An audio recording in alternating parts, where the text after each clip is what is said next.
Þetta er verkefni 20 á blaðsíðu F32. Þetta er síða 2 í verkefninu, talnasafn 2. Ég ætla að byrja á að skrifa hér inn tölurnar fyrir flokkana 1 til 20, en þá fæ ég þetta útlit. Það sem ég þarf að gera er að setja texta útlit á svæðið. Fer ég hér í number og smelli á text.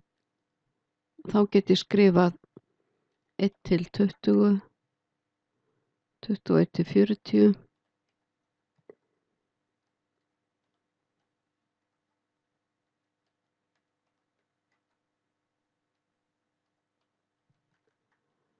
þá er þetta endatáknin hérna, endamörkin.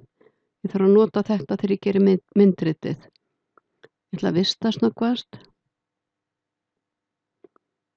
og hér ætla ég að sýna ykkur fríkvensifallið.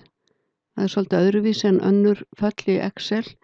Við þurfum að setja svæðið hér í blokk, fara hér á FX-knappinn og skrifa frequency. Þá fáum við þetta upp. Data array, það er svæðið hér. Við ætlum að flokka tölurnar og þá drögum við yfir endamörkin. Við megum ekki smella hér á OK eða Enter, heldur þurfum við að ýta á Ctrl, Shift og Enter samtímis.